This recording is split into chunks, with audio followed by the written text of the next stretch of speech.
Paul Baxendale, the greatest challenge, navigating relationships after military service from warrior to civilian.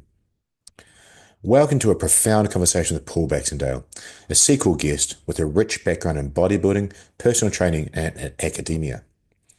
Paul is an expert in bodybuilding, a former training partner of 6 times Mr Olympia Dorian Yates, personal training, and an esteemed life and physique coach. He holds 3 master's degrees in history, psychology, and literature, and is currently working on his PhD thesis.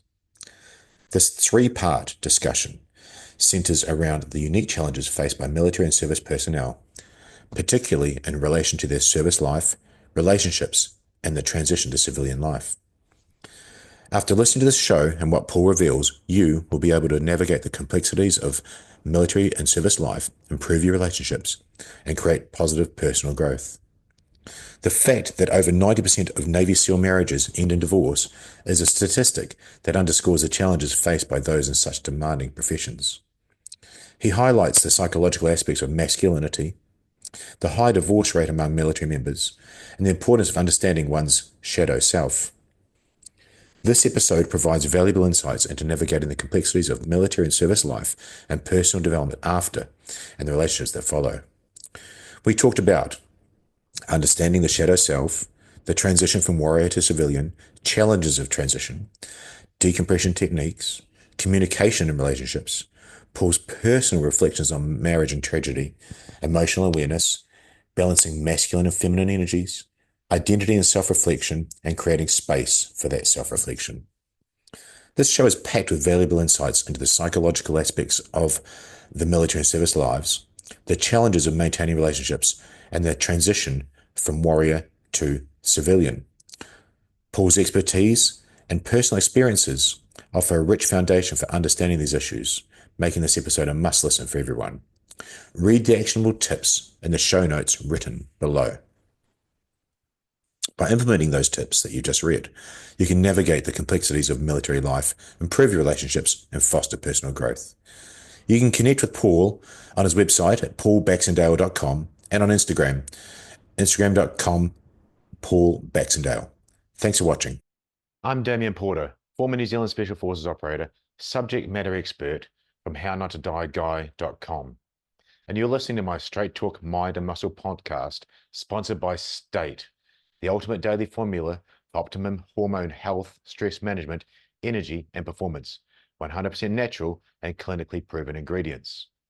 Provides everything you need to raise your game in a convenient gut-friendly capsule. And my new sponsor, Michael Mason of the Mason Survival Protocol. Links for my former shows are in the show notes below. Thanks for watching. One of the major things that I see, I'd say I see it every single day, Wow. is the lack of a vision, a beautiful vision for their own lives. Like, we're so busy and we're so preoccupied and we're so active and we're so engaged in fixing, doing.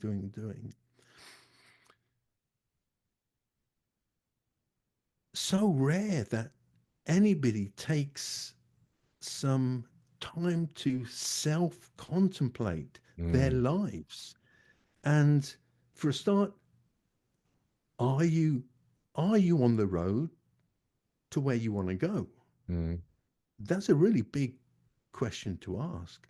Now, the answer might be yes, absolutely, for now. But again, and let's talk about that transitional period, a little bit later. But the vision for your future, and it can be 30 years time, it can be 20 years time. But what I would recommend to people is give yourself the gift of time to yourself every single day, to self-contemplate whether you can call it what you want, meditation, prayer, thought, but with you in mind, you know. So just get in touch with who you are. Like, why were you put on this planet? Why were you born on the day, on the week, on the month, in the year that you were born? Now, personally, I don't believe like those things are kind of happenstance. And I think like universally, there's a reason. We each have a gift. You have a gift. I have a gift. Every single person who comes to me has a gift. 99% of the time, they're not aware of what it is. They have no clue what their gift is. And yet, if you speak with them for 2 hours, you come away without a doubt knowing exactly what their gift is. It's like, wow, I've never met somebody who can do that, Mm-hmm. or who can talk like that, who can act in this way. It's like everybody has a unique gift. And the terrible thing is most people go through life never ever using their gift, because they're in a job, they're in something which pays the bills, pays the mortgage and pays the car, and that gift isn't being used. Now, I guess if there's any clues, if there's any clues to how to have a happy, successful life, it is to align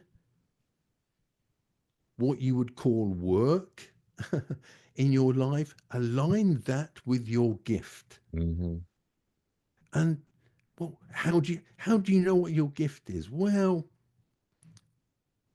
what is the thing that you enjoy most of all, above all other things? What is the thing that if somebody asks you about it, you can talk to them for like 2 3 hours without stop, because you like that's your thing. Mm. And somewhere in there you'll find it. Somewhere in there you'll find it. It may not be crystal clear, but like you'll be seeing the signposts for it. And so you may have to go from point A to point B. Oh, well, point B may not be it, but it's closer. And then that might take you to point C, which is even closer still.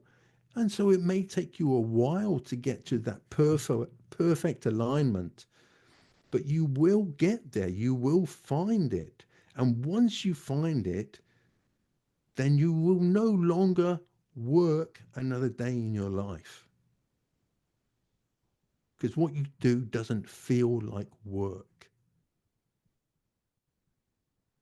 you know?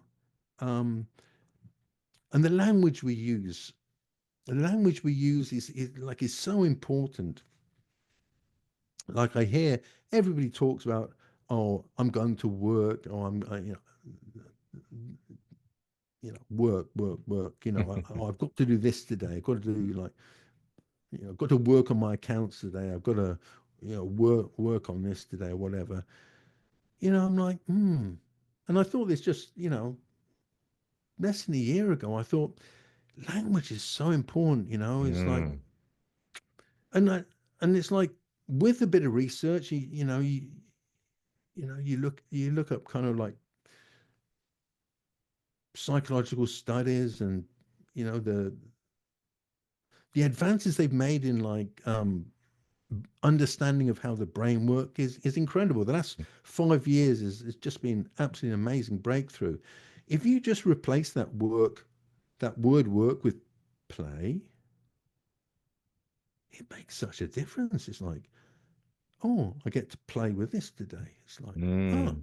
that it's just a word. What difference could it make? Actually, It does make a lot of difference because your complete mental outlook is just like it switches.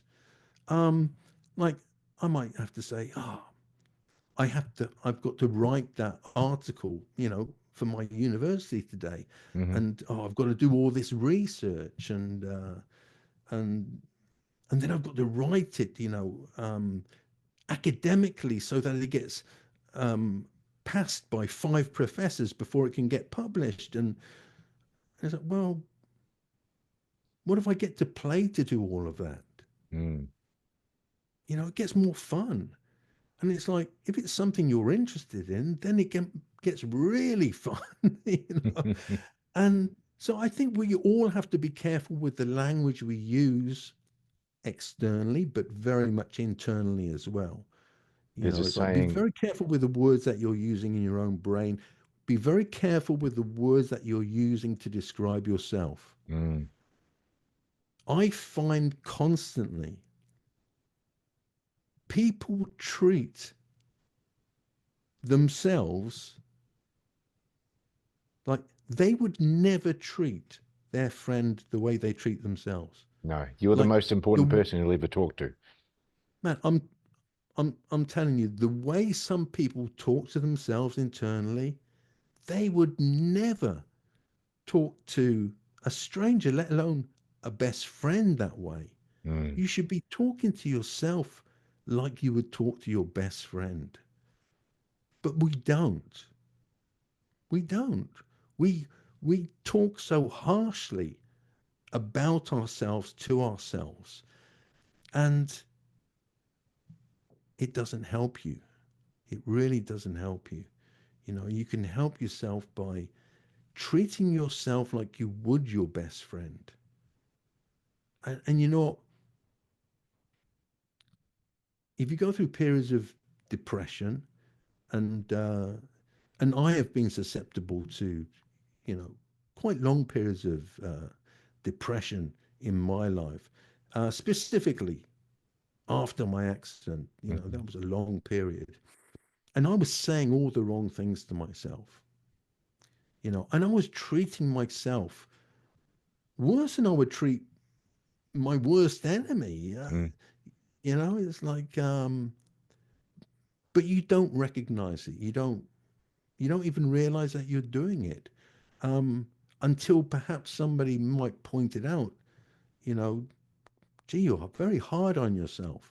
I mean, how many times have I heard that said about me all my life?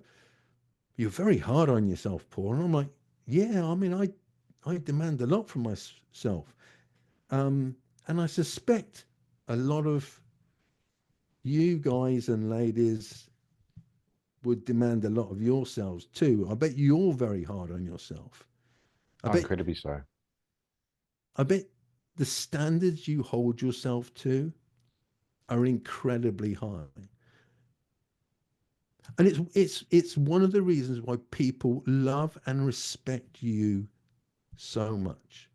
That bringing that in, Paul, we talked about bringing the dark side of ourselves to the relationship each day. Also, that bringing those unrelenting pursuits of excellence, bringing those higher standards that we hold ourselves to, and expecting our partner to do the same can also cause a very big mismatch. And it probably again isn't the season to be doing that, but that's something that can cause a lot of friction there. Which then brings me to the question. I know we want to touch on it: is masculine versus feminine, because you're trying to impose a certain standard on the other person. Masculine versus feminine, you touched on before, the way we try and fix things. And Jordan Peterson says it succinctly so well. When a man has a problem, chats with another man friend and they go, that's the problem, go do the thing. And they just do the action thing. They haven't talked about it at all. They come up with a solution. And then when the girls talk about things, they talk around every aspect of it for the extended period of time, every nuance, looking at it from every angle. Are you sure he meant that? Are you sure this? And then no action. And neither way, as Jordan says, a efficient way to manage a problem. That's all you're doing is managing a problem. Really, it needs a mix of both. That's a starting off point to give the listener some context, because you spoke about masculinity a lot and you touched on feminine. Masculine versus feminine in a relationship. What do you see from your mentoring? What do you see from your experience of what we've lost and that has brought us to this point now? What have we lost in that masculine versus feminine in our relationships? I think what's important to maybe make clear first of foremost is male and female sex is very different from masculine and feminine energies. Mm, A man has got some feminine energies at his disposal. A woman has always got masculine energies at her disposal. For a woman to be highly successful in business, and there's many, many examples, they have no problem being successful in business. But in order to do so, they have to access their masculine energies and they utilize them. And they're very good at utilizing them. The problem, I think, in today's society is due to, you know, various societal changes over the last kind of like 50, 60, 70 years. We've got the situation where we've got men who have been who have become very comfortable in using their feminine energies and women who have become very comfortable in utilizing and harnessing their masculine energies. hmm Now, the problem arises in a relationship.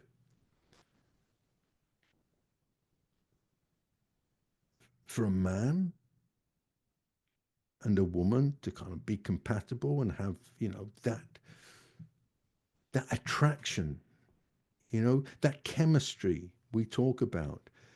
And look, we can't deny, look, part of being with the partner is attraction, Of course. of course. Now, what what kind of what things attract? Opposites attract. Masculine, feminine, hmm negative, positive charge, light and dark, yin yang. These things attract.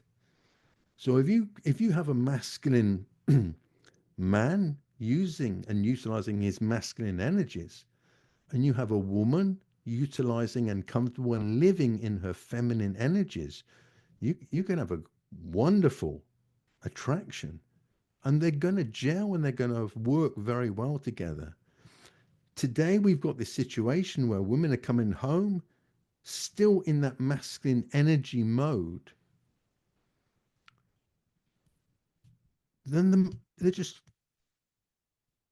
just hitting each other. It's just like the masculine man, the woman with the masculine energies.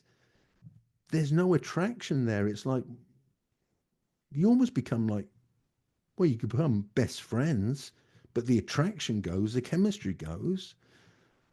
And I, I guess the best thing that I can do from, you know, if it's a guy coming to me or if it's a woman coming to me, for a start, you have to identify at their true nature, because some women have more masculine energies Mm, naturally anyway. Um, and that's the way they should live. Nobody should change who they are for anybody else.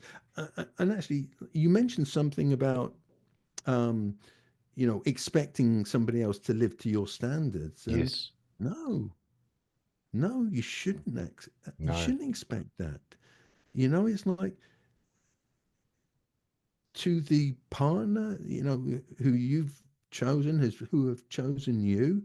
It's like you want them to be the very best version of them. Mhm. You should never impose your standards on them. They're your standards, yours alone. And I think it's one of the reasons why, when choosing like a life partner, you want to ensure that your core values are similar. You have to be very different. Like, you have to be the masculine, she has to be the feminine, but the core underlying values have to align. You have to have the same understandings about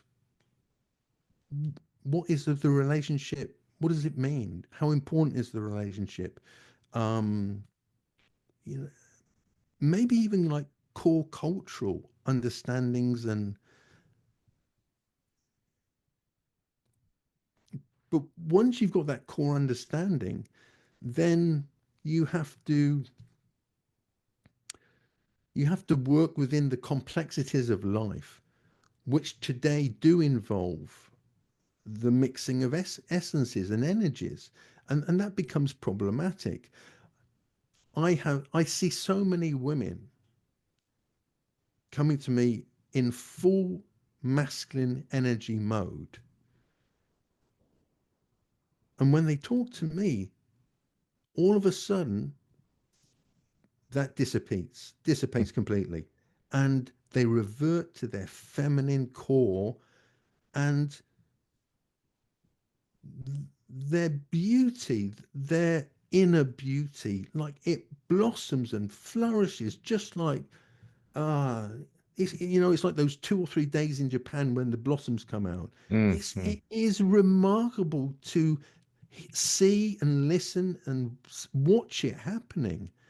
All of a sudden, like, this beauty just pops out, and it's a beautiful thing to see. And it's like, oh, there you are, there you are. And that, that's where she's happiest too. She's never more happy than in that state.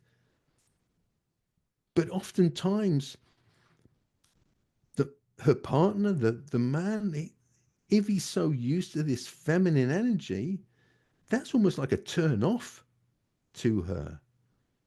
She wants him to step up, take lead, take charge, take control. But men aren't. I I mean, just need I to guess it's I need to partly men pause that. being told. I need to pause you there, Paul, because you said society, and you said that's what the what women want. And I believe there was a movie on what women want with Mel Gibson. But we are being conditioned and we're talking from the media, not Mhm. journalism. There's a difference. The media is conditioning us that no, she doesn't want him to take charge. I'm just throwing it in there for the listeners, for the devil's advocate. I believe you've said the correct things from your experience and your training and your education, and more importantly, what you're seeing on the ground. Because we always listen to the soldier on the ground, which is you, in the trenches with people that are asking for help before they're not here the next day. Why then, or how can we get around listening? How can we stop listening to these people around us saying, let that woman take charge because it's ruining us. We're getting 50% divorce rate. How can we stop this input into our head saying that's not how that man should be? I haven't formed the question properly, but do you It, understand where I'm I, where I'm I, I asking? get it completely. And it is the dominant narrative of Mm, society.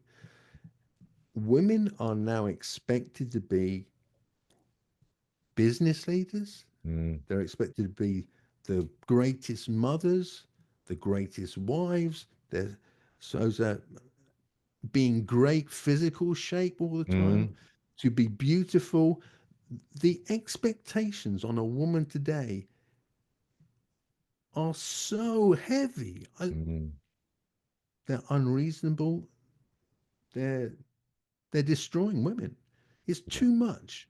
There's too much demands on women today to be the all of these things and to be perfect in all of these things.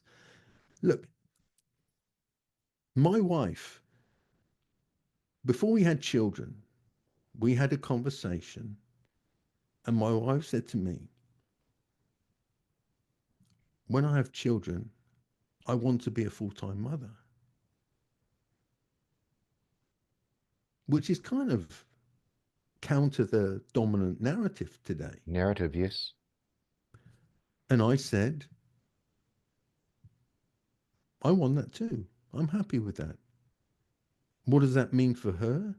Well, it means for her that she can live the role that she wants more than anything, is to be a mother full time, to ensure not only is the infant being given the most perfect food nature ever invented in breast milk, Mm-hmm. but that she has total control over the narrative that the infant, the young child, is receiving. Nobody is teaching her are, but you know, mothers again, like that mothering instinct.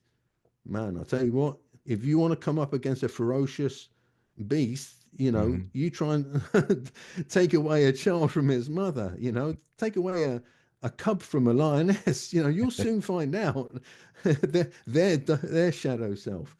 Um, but that's what she wanted. Now, I wanted that too, but I also had to accept the responsibility that was then going on my shoulders alone Yes. to provide, to protect, and to ensure everything else that she needs for that to happen happened.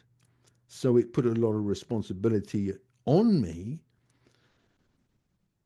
but I believe men should not only have responsibility, we should seek out responsibility. It helps us grow. Mm-hmm. It helps us grow. Men are never better than when we accept the most responsibility we can bear. Do That hard brings out the best in things. us. Do hard things. It makes our brain grow. I don't know the fancy stuff that you do and the other guy Huberman talks about, but doing hard things Mm. makes parts of your brain grow to be better. Resilience. We talked about it. Well, I talked about it with the Delta Force CEO just last week. You know, you guys would have taken on responsibility constantly, constantly. Every minute of every Yeah, day was a life and death yeah. decision in training to not die yourself and to not shoot the wrong guy. Every minute of the day was a life and death decision just to do our job. And then you're in a situation in an outside world where some of these guys, they can't handle the responsibility of paying the bills or covering a mortgage or how do I have a relationship or what now? Mm, So they're going from somebody who is capable of bearing probably the heaviest burden in the world in terms of responsibility, hmm. shouldering that responsibility very like expertly, to then almost feeling unable to cope with the responsibility. Now, how does that happen? I believe the problem happens because the transition process between one and the other isn't done. It's No. either not done or it's not done properly. And anybody who is moving from the forces to civilian life, there should be an own that like it should be in your contract when you sign up that the forces, they have to help you transition, and they should have the professionals in place to enable you to go from one environment to the other. Now, it's never going to be seamlessly, but so you can cope and you can start to build another life, another vision. You nailed it. You said vision. I've interviewed many people, and when it's veterans and athletes, so All Blacks and gold medalists and so on, and world record holders. And we've come to the conclusion of three things in a three-legged stool: purpose, identity, and connection. Now, purpose, you spoke about that. You use different words, vision and so on. But purpose is important. And to go from one job role, you need to learn how to go and do another job role and have purpose in that vision, which you said. But identity is closely linked because in the services, you are all made to be uniform. Mm. Please, listeners, think about what I just said. You wear a uniform so that you're uniform. You will get your haircuts, so uniform. So they change your identity. Your purpose is to do X, Y, Z, whatever job role you're doing. And then connection within that. And to transition out of that, you were made into that as a soldier over basic training, as a soldier, not as an infantry soldier. Everybody's a soldier. The cook's a soldier. The nurse is a soldier. But you're made into that over a period of 3 months.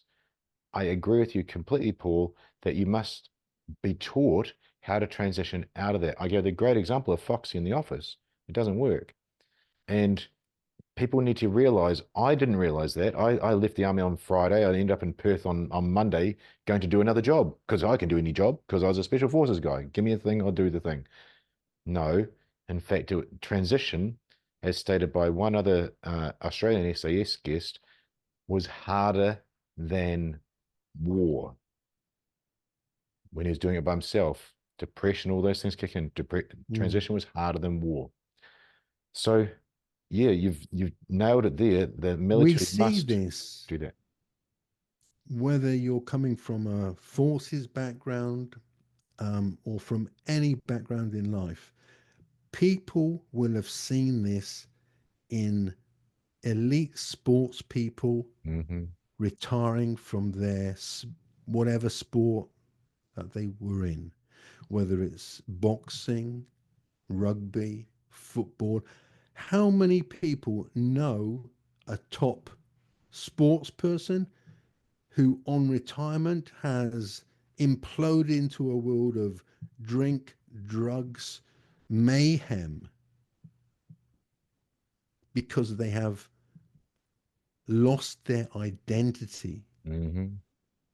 They don't know who they are. When you were in the forces, what was your identity? Soldier. Yes, special forces operator. Yeah, That's special you forces. walk around like Yeah. that because you trained for that It's your every identity. single It's who day. you are. Yeah, it is. Who are you today? Me, I'm someone that helps. Putting you on the spot. And people I'm someone that helps people. So it took me a while to figure out this. I'm literally there to help people. I love helping people with this show. I love getting to know you and therefore helping others. But I love the how not to die stuff that I do. I have fun making a reel. It's not work. I make a reel. I don't make any money off the thing, but I help others and you get a message back. I'm here to help others. I've been in a life of service, but it took me quite a long time to figure out how can I do that rewards me. So yeah, I'm here to help others in a bunch of different ways. And I think I'm pretty good at it with getting these shows out and then putting some interesting stuff out on the social media with safety and self-defense. But I'm not a special forces operator as the identity. If you But don't mind me asking, how long do you think it took you to understand the identity that you are today from being a ex special services? yeah, that's a good question and very easily answered now. And I get messages from people that are thinking about leaving or wondering what to do. It took me at least 11 to 12 years of figuring out myself. Mm. But I'm sure you can be taught how to do it in a much better way. And that's a long time to be in a bad place. And that's a bad place, listeners and viewers. Um, it's hard. And you went through it, Paul. You did your 2 to 3 years. We did it in the last show. You had to transition out of the headspace and start to learn to use your brain and excel in that. So there's a long Oh, it time, was Paul. more than that. again, if we go back to identity, my identity for 40 years, well, my identity for 30 years of life was bodybuilder. Yeah. Yeah. It was not that just I saw myself as Paul, the bodybuilder. Everybody who knew me saw Paul, the bodybuilder. So to go from that level of identity, and I want people, you know, who are listening to understand how important your identity is. Like, it's the foundation of who you are. And when that either is taken from you, whether it's retirement or an accident, or your military career ends and you choose to move on, you have to understand your identity is going to change. That kind of leads on to, well, how can you process a change in identity? Well, I guess if you knew the answer, it's like you'd be a very wealthy person. There are ways, and there are things that you can do, and again, one of the most productive is that self contemplation. Mm-hmm. To give yourself every day. Um, Personally, I have a morning ritual. Um, Now, we started this podcast at 8 a.m. in Mm-hmm. Scottish time. I, I got up at 4 a.m. this morning to ensure that I went through my morning ritual. Um, Now, my morning ritual involves a cold shower, involves reading one sentence of philosophy, and then half an hour of me contemplating that one sentence.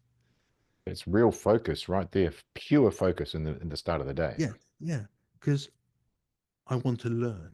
I want Mm. to learn something. What it's also doing at the same time is it's building another layer onto this identity of Paul the academic,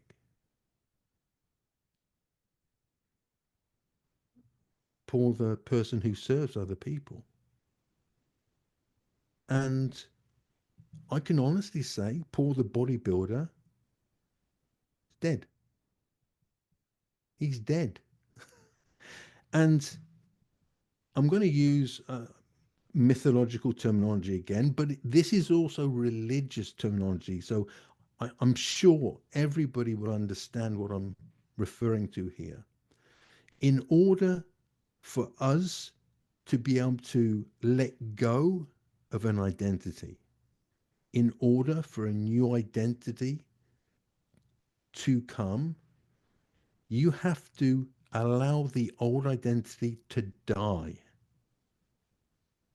metaphorically die, Mm.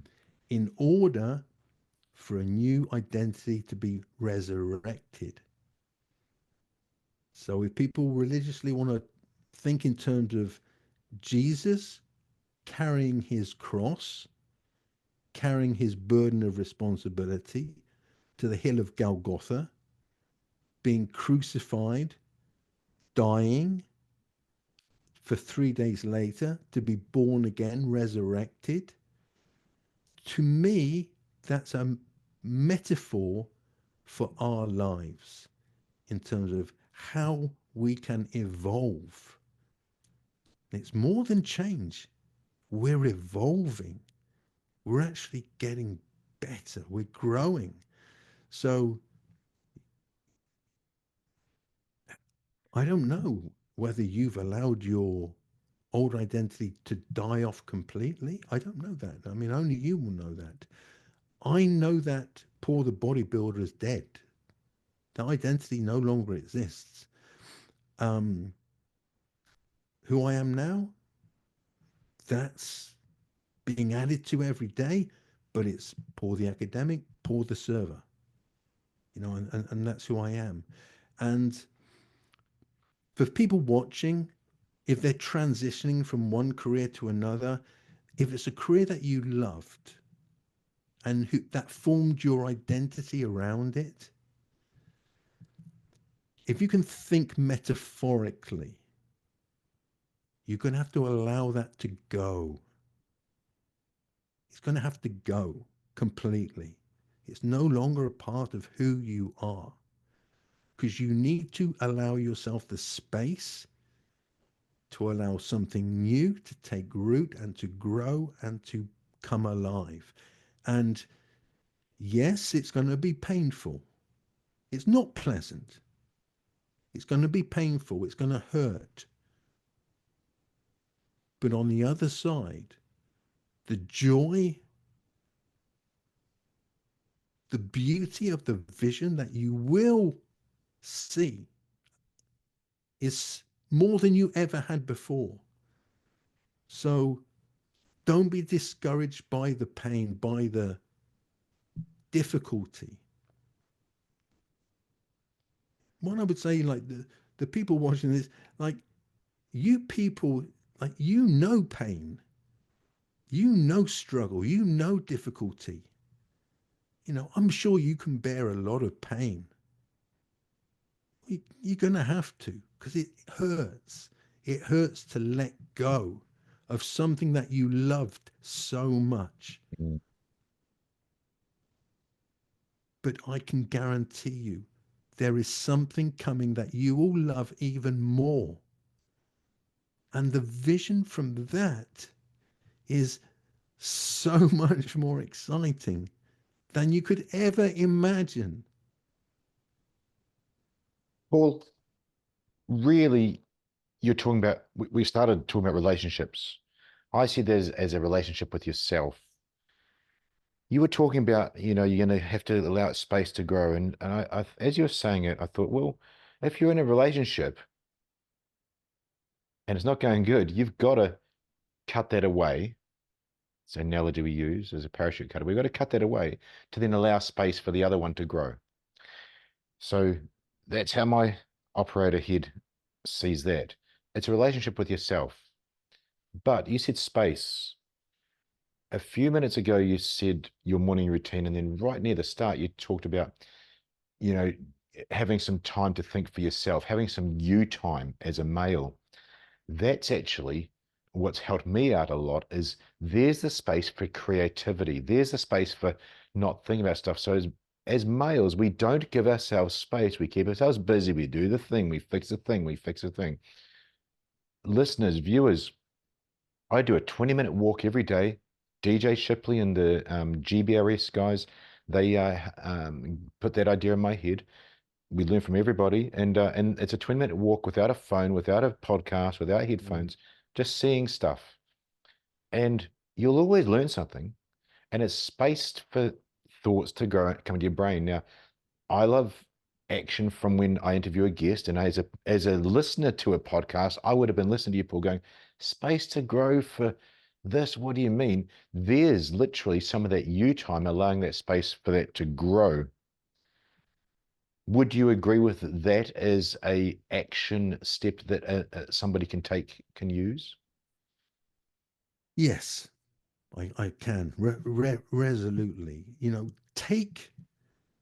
Give yourself a gift of half an hour every day. Mm. Get up half an hour earlier in the morning. You can do that. You've had years of doing that. Get up half an hour every single morning.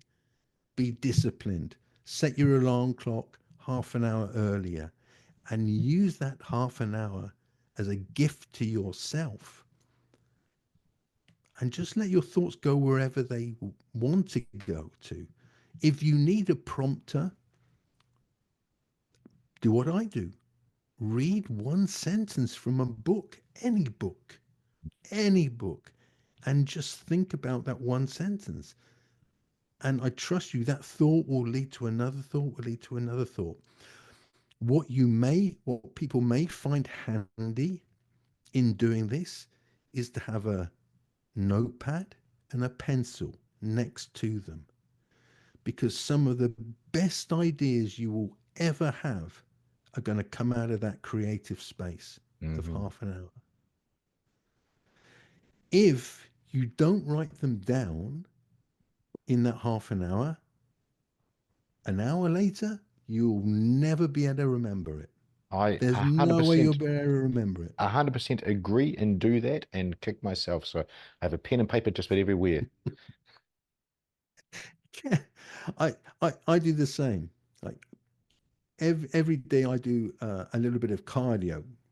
For my heart health, Yeah, I do my cardio uh, with a notepad and a pencil, beautiful. because for some reason, and I'm sure there's some physiological reason for this in terms of the chemicals in your brain. But when I'm just doing cardio, like, I think very, very well, Mm, very well. And I think it opens up some kind of space in your brain for the creativity, it does. and things come to you. Maybe some things come from within you. Who knows where they come from? But they do come to you, and write them down, because oftentimes, like, they're genius. Like, they'll be the greatest thoughts you'll have in your day, in your Mm, year. agreed. So if you can make a note of them there and then, like, they will sustain you, and they will they will help you move forwards, and they will help you be the gift to the world that you were always meant to be. You're a gift to the world. Everybody who is listening to this podcast is a gift to the world. Many of them don't realize what that gift is. So again, it's like, I would encourage you to think, what do you love most of all? What can you watch 10 hours of straight at a dinner party? What is the one conversation that you could have and just talk about for an hour, 2 hours with pleasure? That should give you a clue as to what your gift is. Paul, it's been really interesting watching you transition listeners over the last 45 minutes. You've literally had a coaching call, a mentoring call with Paul direct because you defaulted into that, which is great to see. And for the listeners and viewers, they probably don't understand your background, the work you've done with Tony Robbins and all the psychology behind all that. Tony Robbins is not a motivational speaker. He's a teacher, and you're closely aligned and had so much experience there. However, that's psychology. And I made a statement about 2 years ago. I think I started it, but I probably didn't because I just know a bunch of smart people and I probably remember. And we're back. So we left off uh, because of a big power cut here over in Perth. And we left off on the part that was getting super exciting, Paul. So thank you for coming back on. I love your tenacity. Biology beats psychology is where I literally left off on. That's a quote that I've heard before. I think I've spoken about it myself. Biology beats psychology. You've been involved with Tony Robbins. You've been involved with all your own education through the universities, through your degrees. Really, that's the mind.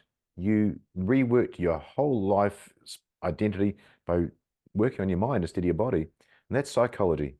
But biology, in my opinion, trumps all. I'd love to hear your ideas about how you have reworked your biology with psilocybin. Oh, we're going there. Okay. Um, I would say, first and foremost, um, I don't know if I mentioned this in the first part, but it's a statement that I believe has got a lot of power and is worth investigating and pulling threads from. Hmm.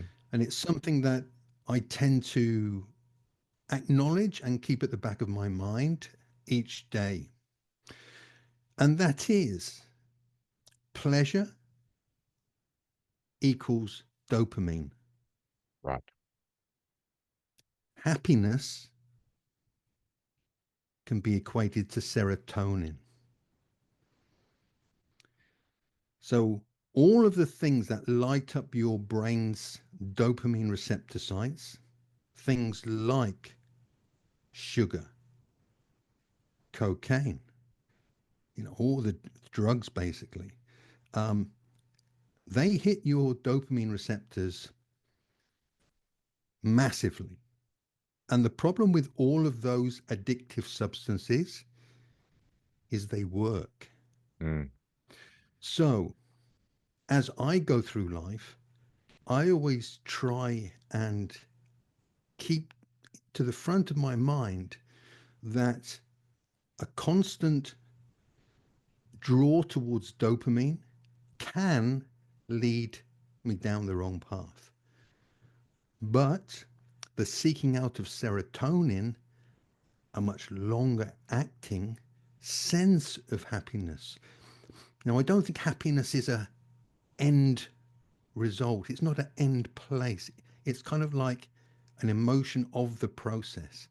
And that's what has become important to me. And I would say it does have relevance in terms of my experience with psilocybin. And for those people out there who aren't aware of what psilocybin is, it's more commonly known as magic mushrooms. So we're talking psychedelics here.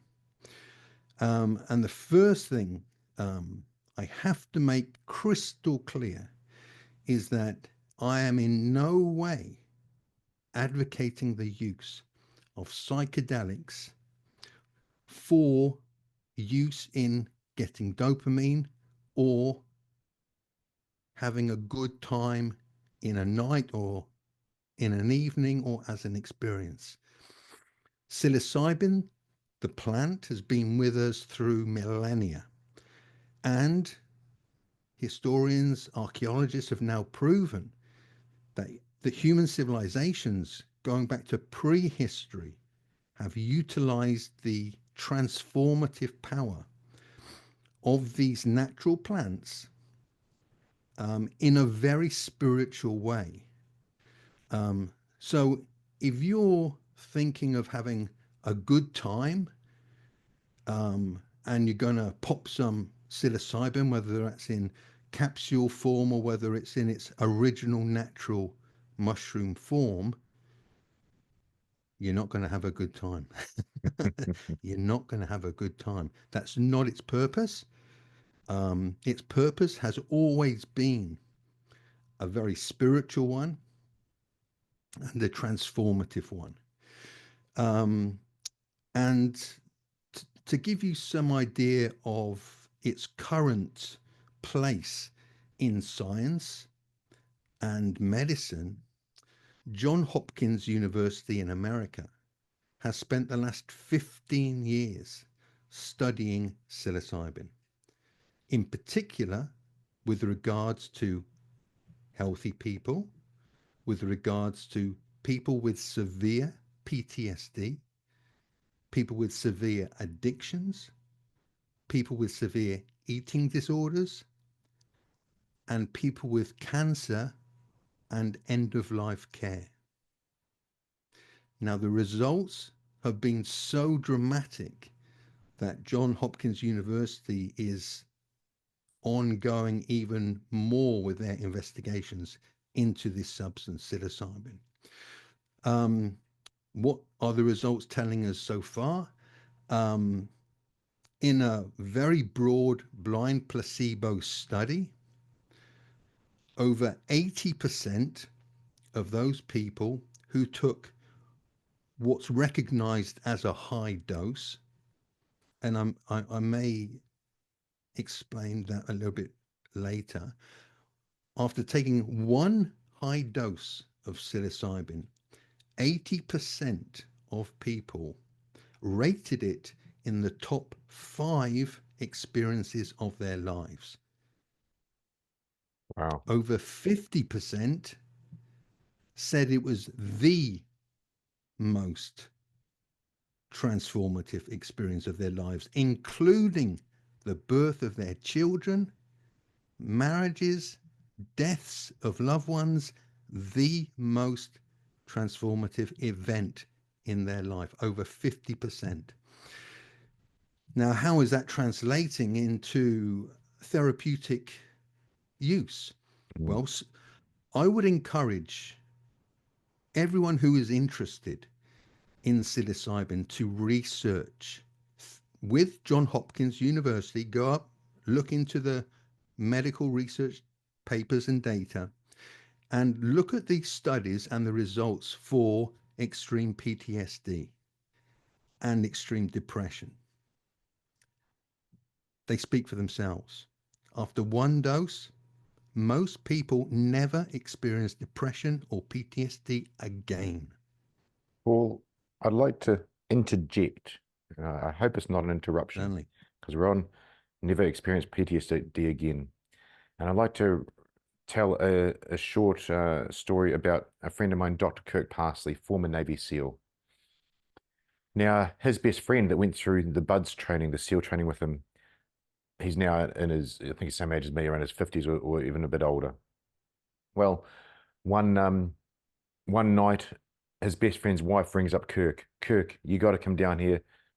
I won't say his name. Is going crazy. He wants to end himself.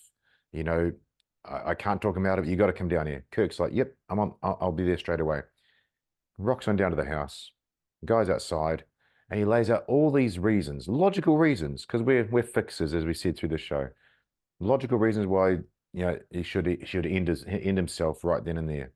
And Kirk's like, yep, I agree with every one of those, but we don't want you to do that. We love you. So, long story short, he took him away for 5 days down in Mexico.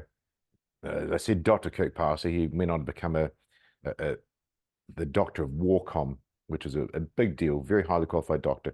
Took him down there, psilocybin, one dose, just like he said. So I'm giving a first-hand account for listeners. Came back, 100% different person. There's 2 reasons I said this. The shadow self was gone. The warrior, that dark, full of hate guy that he had to bring out to do his job, was gone. And the other reason I want to say this was because I had another SEAL on the show, a SEAL Team 6 operator, Jeff Nichols, and he knows this guy. In fact, he looked up to this guy as the ultimate warrior, and he said, we hate Kirk for that because this guy was full of hate and he's an amazing warrior. But then again, we also love him because he's brought our friend back. So that's a real word story I wanted to plug in there and interject into your part where you said 50% in one dose have never experienced depression or PTSD again.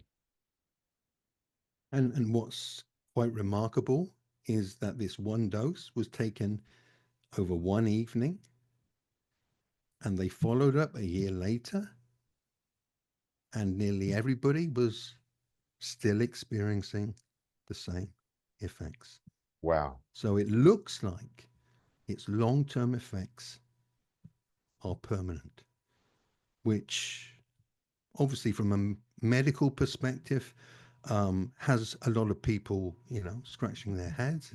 A lot of people, because in various countries around the world, we're talking about a class A or class 1 substance. So in the UK, for example, it's class A. So it's seen by the legal system as the same as cocaine or heroin. But that is starting to change. Countries are starting to relax the legislation around psilocybin. They're recognizing its therapeutic use. And again, what I want to emphasize, and I have to keep emphasizing this, because if somebody thinks that they can go out, get psilocybin, take it, and experience the type of transformative change that we're talking about,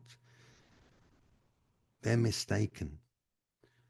The chances are that they will have a bad trip are incredibly high.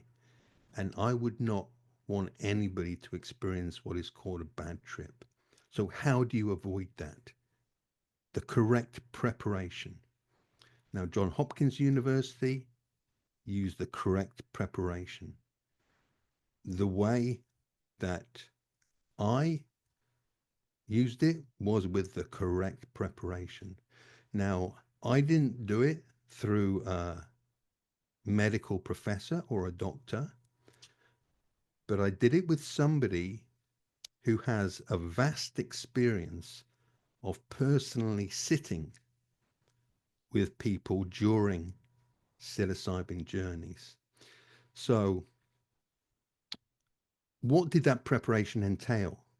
For a start, you have to understand, like, you cannot take this plant lightly. For millennia, civilizations have known the power of this plant. So we treat it with respect, ultimate respect. Now, part of that process for me involved fasting for 48 hours, avoiding caffeine for 48 hours. The morning of the ceremony, I engaged in what my friends and I like to call fire and ice. It's 20 minutes in a very hot sauna, 5 minutes in an ice bath. Back to the sauna, 20 minutes, back to the ice bath.